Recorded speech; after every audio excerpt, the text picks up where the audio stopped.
Hi all, എല്ലാവർക്കും IZB അക്കാഡമിയിലേക്ക് സ്വാഗതം. എൻ്റെ പേര് ആഷ്ന.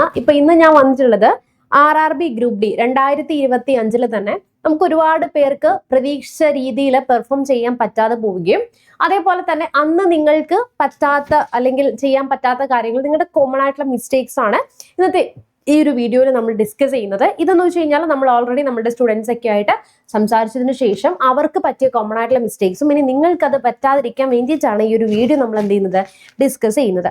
അപ്പം നമ്മൾ കുറച്ച് കാര്യങ്ങൾ ശ്രദ്ധിച്ചു കഴിഞ്ഞാൽ തന്നെ നമുക്ക് വളരെ സിമ്പിൾ ആയിട്ട് 2026 വരുന്ന ഗ്രൂപ്പ് ഡി എക്സാം നമുക്ക് നല്ല രീതിയിൽ സ്കോർ ചെയ്ത് ജോലിക്ക് കയറാനായിട്ട് പറ്റുന്നതാണ്. അതിൽ തന്നെ മേജർ ആയിട്ടുള്ള ഒരു കാര്യം എന്ന് വെച്ച് കഴിഞ്ഞാൽ നമ്മൾ സാധാരണ ഒരു PSC എക്സാമിന് പഠിക്കുന്ന രീതിയിൽ കണ്ടിട്ട് RRB പോലുള്ള റെയിൽവേ എക്സാമുകൾക്ക് പ്രിപ്പയർ ചെയ്തിട്ടോ എക്സാമിന് അപ്പിയർ ചെയ്തിട്ടോ യാതൊരു കാര്യമില്ല.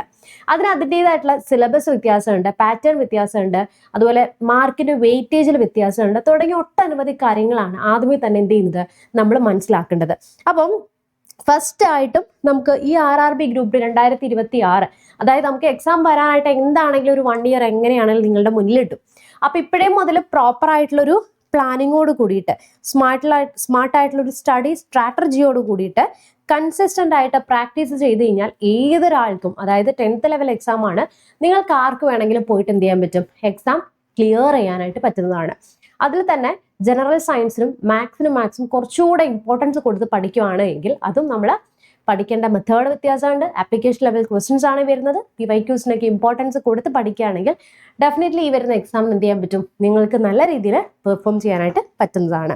അപ്പം ആദ്യമായിട്ട് നിങ്ങൾക്ക് പറ്റുന്ന അല്ലെങ്കിൽ നമ്മുടെ മെയിൻ ആയിട്ടുള്ള മിസ്റ്റേക്ക് എന്ന് വെച്ച് കഴിഞ്ഞാൽ lack of clear study plan ആണ്. അതായത് നമുക്ക് എന്താണ് പഠിക്കേണ്ടതെന്നുള്ള വലിയ ധാരണയില്ല. എന്തൊക്കെയോ പഠിച്ചു പോകുന്നു, യൂട്യൂബിൽ കുറച്ച് ക്ലാസ്സുകൾ കാണുന്നു, അല്ലെങ്കിൽ എന്തൊക്കെയോ നമ്മൾ കണ്ട് പഠിച്ചു പോകാന്നുള്ളതാണ്. അതുപോലെ തന്നെ നമുക്കൊരു വീക്ക്ലി ടാർഗറ്റോ അല്ലെങ്കിൽ ഡെയിലി ടാർഗറ്റോ ഇല്ല. റാൻഡം ആയിട്ട് കുറച്ച് ടോപ്പിക്സ് എടുത്തിട്ട് എന്തൊക്കെയോ നമ്മൾ പഠിച്ചു പോകുന്നു എന്നുള്ളതാണ്. അങ്ങനെ വരുമ്പോൾ നമ്മൾ പ്രധാനമായിട്ടുള്ള ഇൻകംപ്ലീറ്റ് ആയിട്ടുള്ള സിലബസ് ആയിരിക്കും എന്ത് ചെയ്യുന്നത്, നമുക്ക് അവിടെ നഷ്ടപ്പെട്ടു പോകുന്നത്. അപ്പൊ അതിനുവേണ്ടി നമ്മൾ എന്താ ചെയ്യേണ്ടത്, prepare A daily time table, അതുപോലെ തന്നെ divide syllabus into 2 weekly goals, track progress, report regularly. അതായത് നമ്മളിപ്പം പ്രോപ്പർ ആയിട്ടുള്ള സിലബസ് എടുത്ത് വെക്കാം, എന്നിട്ട് ആ സിലബസിൽ നമ്മളൊരു വീക്ക്ലി ടൈം ടേബിൾ ആയിട്ട് ഡിവൈഡ് ചെയ്യുക. അതായത് ഇപ്പോൾ നമുക്ക് എക്സാമിന് കുറച്ച് ടൈം കൂടുതലുണ്ട്, അപ്പം നമ്മളൊരു 150 ദിവസം അല്ലെങ്കിൽ ഒരു 200 ദിവസം നമ്മൾ ടൈം ടേബിൾ ഡിവൈഡ് ചെയ്യാണ്. ആ ഓരോ ദിവസം നമ്മൾ ഏതൊക്കെയാണ് പോർഷൻസ് പഠിച്ച് തീരേണ്ടത്, ഏതൊക്കെയാണ് ഇമ്പോർട്ടൻസ് കൊടുക്കേണ്ടത് എന്നുള്ളത് ഡെയിലി വീക്ക്ലി ആയിട്ട് നമ്മൾ എന്ത് ചെയ്യുക, പ്ലാൻ ചെയ്യുക. ഡെയിലി വീക്ക്ലി ആയിട്ട് പ്ലാൻ ചെയ്യുക.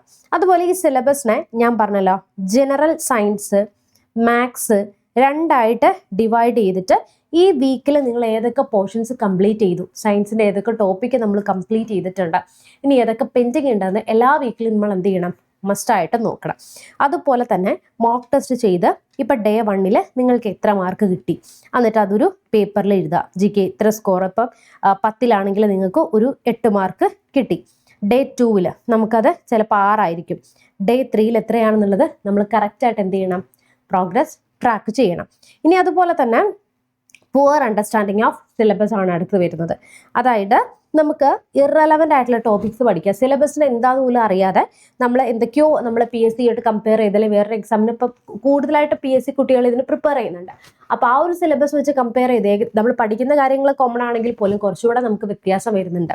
അതൊക്കെ NCERT ലെവലായിരിക്കണം നമ്മുടെ റെയിൽവേ എക്സാമിന് വരുന്നത്. അതായത് മാത്തമാറ്റിക്സ്, റീസണിങ് ഇതിൽ തന്നെയാണ് ഏറ്റവും കൂടുതൽ എന്ത് വരുന്നത്, വെയിറ്റേജ് നമുക്ക് വരുന്നത്. അതുപോലെ ജനറൽ സയൻസിനകത്ത് ഫിസിക്സ്, കെമിസ്ട്രി, അതുപോലെ തന്നെ ബയോളജി. അപ്പോൾ ഇങ്ങനെയായിരിക്കും നമുക്ക് വരുന്നത്. ജനറൽ അവയർനെസ് നമ്മൾ ഇമ്പോർട്ടൻസ് കൊടുക്കേണ്ടത് കറണ്ട് അഫേഴ്സിനാണ്. ബാക്കിയുള്ള പോർഷൻസിനൊക്കെ മാർക്ക് കുറവാണ്. ഏഷ്യൻ ഇന്ത്യൻ ഹിസ്റ്ററി അതിലൊക്കെ വളരെ മാർക്ക് കുറവ്. നമുക്ക് ചില ഏരിയസ് നെഗ്ലക്റ്റ് തന്നെ, നമുക്ക് വിട്ട് തന്നെ നമുക്ക് വലിയ മാർക്ക് അവിടെ നഷ്ടപ്പെടാനുള്ള സാധ്യതയില്ല. പിന്നെ നമുക്ക് എന്ത് ചെയ്യാം, നമ്മൾ സിലബസ് എടുത്ത് വയ്ക്കുക, സ്ട്രിക്റ്റ് ആയിട്ട് എന്ത് ചെയ്യുക, സിലബസ് എടുത്ത് വെച്ച് നോക്കുക. ഇനിയാണ് ഏറ്റവും കൂടുതലായിട്ടുള്ളൊരു കാര്യം എന്ന് വെച്ച് കഴിഞ്ഞാൽ നമ്മൾ മോക്ക് ടെസ്റ്റ് നമ്മൾ ചെയ്യാതിരിക്കുക. അപ്പോൾ ഓരോ ടോപ്പിക്ക് അനുസരിച്ച് നമ്മൾ എന്ത് ചെയ്യുക, മാക്സിമം മോക്ക് ടെസ്റ്റുകൾ ഫുൾ ലെങ്ത് ആവട്ടെ, അതുപോലെ അനാലിസിസ് ചെയ്ത് മസ്റ്റായിട്ട് എന്ത് ചെയ്യണം, നിങ്ങൾ ചെയ്ത് നോക്കണം. അതുപോലെ തന്നെ നമ്മളൊരു നോട്ട് കണ്ടു കഴിഞ്ഞാൽ ജസ്റ്റ് വായിച്ചു വിടാതെ സഫീഷ്യൻ്റ് ആയിട്ടുള്ള ഒരു പ്രാക്ടീസ് ഇല്ലാതെ, പ്രാക്ടീസ് നമ്മൾ പഠിച്ച കാര്യങ്ങൾ എത്രമാത്രം നമ്മുടെ തലയിൽ ഇരിക്കുന്നുണ്ടെന്ന് അറിയണ്ടേ. അപ്പോൾ അതിന് വേണ്ടിയിട്ടുള്ള ആ ടോപ്പിക്കുമായിട്ട് ബന്ധപ്പെട്ട ക്വസ്റ്റ്യൻസ് ചെയ്താൽ പ്രാക്ടീസ് ചെയ്ത് നോക്കിയാൽ മാത്രമാണ് നമുക്ക് അവിടെ അതിൻ്റെ ഒരു ഇമ്പാക്റ്റ് ഉണ്ടാക്കാൻ പറ്റുള്ളൂ. അതുപോലെ തന്നെ നമ്മൾ പറയുകയാണെങ്കിൽ ഇതൊക്കെ ലാസ്റ്റ് ചെല്ലുമ്പോൾ മതി കേട്ടോ. അപ്പോൾ ഒരു ലാസ്റ്റിലേക്കൊക്കെ ചെല്ലുന്ന സമയമാകുമ്പോഴത്തേക്കും ഒരു 50 മുതൽ 100 ക്വസ്റ്റ്യൻസ് ഒക്കെ അത് ലാസ്റ്റ് ആകുമ്പോഴത്തേക്കും PYQ ഒക്കെ നിങ്ങൾക്ക് ചെയ്ത് നോക്കിക്കഴിഞ്ഞാൽ വളരെ ഇമ്പോർട്ടൻ്റ് ആയിട്ട് നിങ്ങൾക്ക് അതിൽ വളരെ വ്യത്യാസം അല്ലെങ്കിൽ വളരെ മാറ്റം നിങ്ങൾക്ക് ഉണ്ടാകുന്നതാണ്. ഇനിയാണ് ഏറ്റവും കൂടുതലായിട്ടുള്ള പ്രശ്നം എന്താണ്, ഇറഗുലർ ആയിട്ടുള്ള സ്റ്റഡി പ്ലാൻ എന്ന് പറയുന്നത്. നിങ്ങൾ എന്ത് ചെയ്യും, ഈ വീഡിയോ കാണുമ്പോൾ ഭയങ്കര മോട്ടിവേഷൻ ആയിരിക്കും. ഒരാഴ്ച പഠിക്കണം എന്നുള്ള രീതിയിൽ 2 ദിവസം പഠിച്ചിട്ട് 3ാമത്തെ ദിവസം ആകുമ്പോൾ എന്ത് ചെയ്യും, അത് സ്റ്റോപ്പ് ചെയ്ത് വെക്കും. അതായത് ഇറഗുലർ ആയിട്ടുള്ള ഒരു സ്റ്റഡി റുട്ടീനാണ് വരുന്നത്. ഇനി അതുപോലെ തന്നെ ലേണിംഗ് ഗ്യാപ്സ് വരും, അറ്റൻഷൻ സ്പാം വരും. അപ്പം എന്ത് ചെയ്യും, നമ്മൾ ശ്രദ്ധിക്കത്തില്ല. അപ്പം നമ്മൾ അതിന് വേണ്ടിയിട്ട് ഒരു ഡെയിലി ഇപ്പം നിങ്ങൾ ഇത്രയും ദിവസം ഉണ്ടെങ്കിൽ ആദ്യമേ തന്നെ നിങ്ങളൊരു 2 അവർ രാവിലെ ഒരു 1 അവർ, വൈകിട്ടൊരു 1 അവർ, അല്ലെങ്കിൽ ഒരു 1 അവറെങ്കിലും മിനിമം നിങ്ങൾ സ്പെൻഡ് ചെയ്ത് അത് കൺസിസ്റ്റൻ്റ് ആയിട്ട് ആ ഒരു ടൈമിൽ നമ്മൾ പഠനത്തിന് വേണ്ടി തന്നെ ഒന്ന് മാറ്റി വയ്ക്കാൻ നോക്കുക. അതുപോലെ ഒരു ഫിക്സ്ഡ് ആയിട്ടുള്ള സ്കെഡ്യൂൾ നിങ്ങൾ ഉണ്ടാക്കുക. അതനുസരിച്ചിട്ട് എന്ത് ചെയ്യുക, നിങ്ങൾ വർക്ക് ചെയ്യാനായിട്ട് നോക്കുക. അപ്പം ഇതെല്ലാം ഇൻക്ലൂഡ് ചെയ്തിട്ട് ഒരു 150 ദിവസത്തെ സ്റ്റഡി പ്ലാൻ പ്രകാരമുള്ള RRB ഗ്രൂപ്പ് D എക്സാമിൻ്റെ കോഴ്സസ് നമ്മൾ പ്രൊവൈഡ് ചെയ്യുന്നുണ്ട്. ഇപ്പോൾ ഒരു ഓഫർ റേറ്റിൽ നിങ്ങൾക്ക് 1,999 ഈ ഒരു കോഴ്സ് പർച്ചേസ് ചെയ്യാനായിട്ട് സാധിക്കുന്നതാണ്.